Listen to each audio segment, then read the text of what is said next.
All right, guys. Super pumped to have all of you guys here. Welcome back to Jog Your Mind. We are in episode 1 of season 4, and we're trying out something new. If you're joining me here live, we're on YouTube, giving this a spin, giving this a new arena. So if you guys want, the chat will be open, an opportunity for you guys to ask some questions and just use it as an opportunity to ask me anything about training or about anything else. If you guys are listening to this afterwards, feel free to shoot me an email at any time, guys. You can use Andrew at peakperformrun.com. This is a great chance for you guys to ask me anything you want, whether it's about mental training, physical training, questions about fueling. Just had a great call with one of my athletes. And in that phone call, we talked a lot about what are we eating in between our 2 races. And one of the big things that I think is super important, there's been a lot of really great studies out recently that look at ingesting a lot of carbohydrates, like 40 to 60 grams. So flip over a pack of fruit snacks and you'll see how many that is. 40 to 60 grams of carbohydrates directly following a pretty hard effort, especially if you have another hard effort. Think of an 800 one day, a 1600 the next day, or later in the day. It helps replenish glycogen stores really, really quickly. It's kind of like the idea of taking in calories during a marathon. So just something for you guys to think about as I wait for a few people to kind of roll in here. But we will get started. Let me get a quick drink here. All right. So today, what are we talking about? We're talking about the power of consistency and finding joy in the journey. I've had a chance to sit down with a number of my athletes lately, whether they are adult athletes training for upcoming marathons like Boston or Eugene, or maybe they're just getting ready for that next track race with some of my high school kids that I coach. Some of the really fast kids I am so blessed to work with. And we talk about the idea of, are you racing and training out of joy and because you love it? Or is there a tone of fear that's in the back there, right? So I want to ask you guys a question to kind of, just kind of kick things off. What would happen if you stopped chasing this idea of perfection and started chasing joy? Sounds simple, but think about how often we move from a place of fear and often train from that place, right? We have a fear of losing fitness. We have a fear of letting people down, fear of not running fast enough, or, not being ready enough for when that moment comes. And how will you know when that moment is there? And that is a really fear-based tone to talk from. And what I want you guys to kind of try and look at from this approach is like, what is fear doing to my training and racing? It tightens us up. It makes every workout feel a little bit harder. It feels like a test. Every race feels like a judgment. And worst of all, it steals away joy, which is ultimately what we are going after, right? PRs, improvement, all of those things are joyful experiences. They are beautiful things.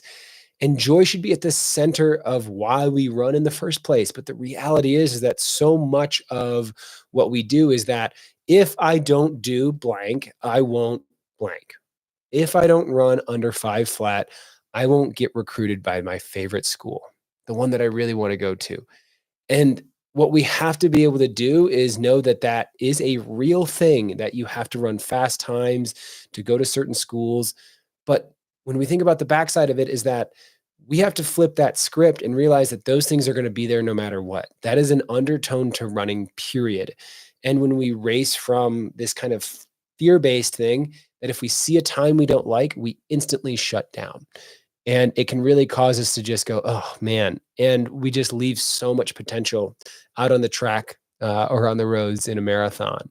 And so I want to flip that script with you guys today. And I want to talk a little bit about consistency and why that can help us move from racing with fear to kind of racing with joy and kind of help fuel the rest of the season that we have in front of us. First of all, is tackling that myth of motivation. I think a lot of people say, oh, I'm just not as motivated as somebody else. The reality is you're not going to feel motivated every day. And I promise you that, I don't feel 100% motivated 24/7 to work and do all the things that I want to do.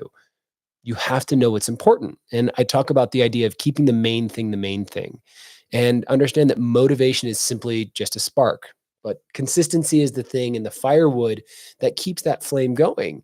And that's where we have to see that there is momentum that comes with consistency.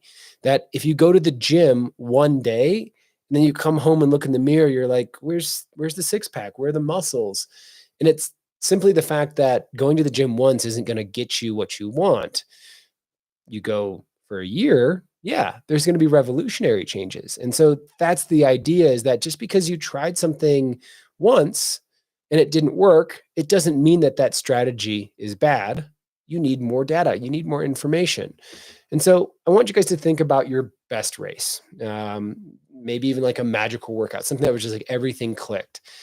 And I want you to think about what was behind that. It was probably more than just showing up, right? It was probably days and weeks and months of showing up, right? And it wasn't like magical fireworks. It's just like, man, I was on that day, everything clicked. And it was probably because you weren't over focusing on the outcome of that workout going really well. You're probably just present in the moment, right? You weren't there for fireworks. You weren't there for a gold star or scratch and sniff. I love those grape ones. But I want you guys to think that it's because you allowed yourself to just be present in the moment. And it was a product of your consistency that kind of just had its chance to get in, right?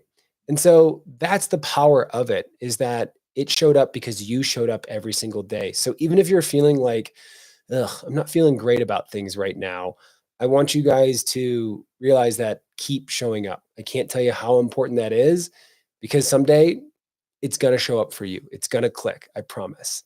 So let's talk a little bit here about why I feel like joy is a secret weapon. And we're going to get a little deep on this, so apologize. But when we operate from fear, we train like every session has something to prove, right? It feels like every time we step onto the track and we finish our stretch and our warm up and everything, it's like, oh, it's a test that now I have to, I have something to prove. I've got to ace this. This has to go perfect, because if this one doesn't go perfect, then the next thing, we play out this whole story, and we just need to focus on that rep that we're in. And that's that idea of just like, let it be joyful, right? Show up with this idea of curiosity. As a business, as Peak, as the head coach of Peak, if you go and you look, you can go find it on our website. We have an entire thing of core values. And I talk about this with our coaches who coach our little kids and our high school coaches, middle school coaches. Our core value is curiosity, and it is in so much of what we do. So instead of approaching your next race or your next workout with like, it has to be this perfect thing, I want you to approach it with curiosity. This idea of like, well, what would happen if it went well? Or what would happen if I took a different strategy? I'm curious about what would happen if, because what would happen if leaves this whole door of possibility open, and it's joyful. Think about the most curious things you thought of as a kid, right? Picking up a log and it's like, oh, there's like 10 bugs under here. This is sweet. I love bugs, right? These little roly-poly guys and like salamander, whatever, right? Like, but you were curious enough to lift that log up. And as we get older, we get less curious because we think that we know everything. We think we already know the outcome. And because it happened this one way before, we think it's going to happen that way again. And that's really boring. Like, that's so joyless and just kind of and gray. It's like, open it up and see what's there, right? Try something new. Be curious about what you can do and what your body can do if you approached it with joy, right? And this allows you to show up with gratitude, and it allows you to look at this as play instead of a test. And I can promise you that, as someone that has gone through college and engineering and all of these really tough things where I was graded constantly for the smallest things, and then I went into jobs where everything was tiny and small and had to be perfect, there was no play. It was perfect, right?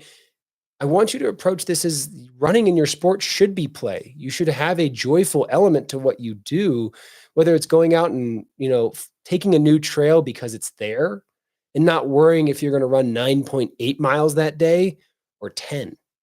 Just play, have fun, and enjoy it.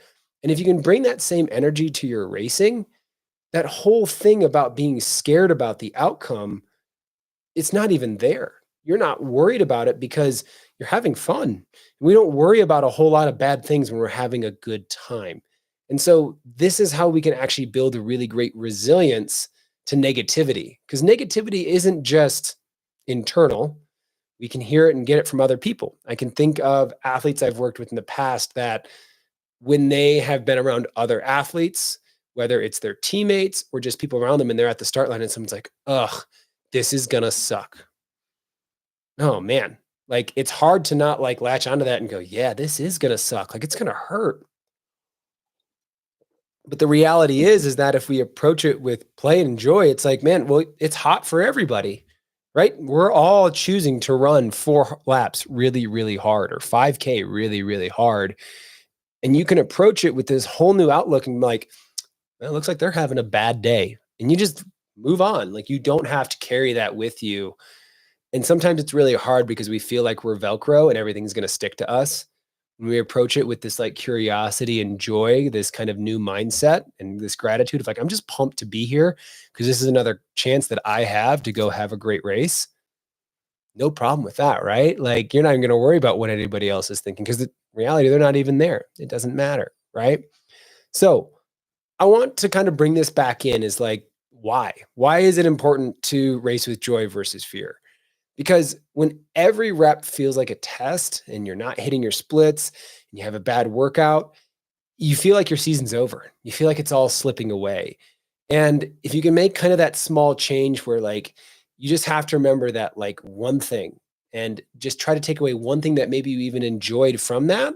And you're trying to just change that lens a little bit to find that joyful piece, that curious piece, that excited piece, it becomes a lot easier to enjoy it. And you start looking for those things and they become easier to find. But if you're always really negative, it's very easy to find negative things, right? It goes back to there's a great Theo Vaughn and Tony Robbins clip. I highly recommend. Big comedy fan. And Tony Robbins is talking to Theo Vaughn, and he's like talking about, hey, I want you to look at all the red things in the room.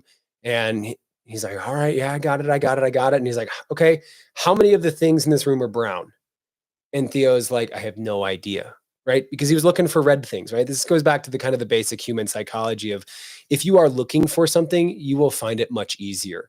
And so you have to just be conscious and thoughtful and present to go look for the joyful element. So that's kind of what I wanted to give you guys out of today. I know this isn't some, huge thing, and just trying to kind of give you guys a new lens to look through, but I wanted to pose at least a little bit of a challenge, and give you guys 2 or 3 things to kind of just try.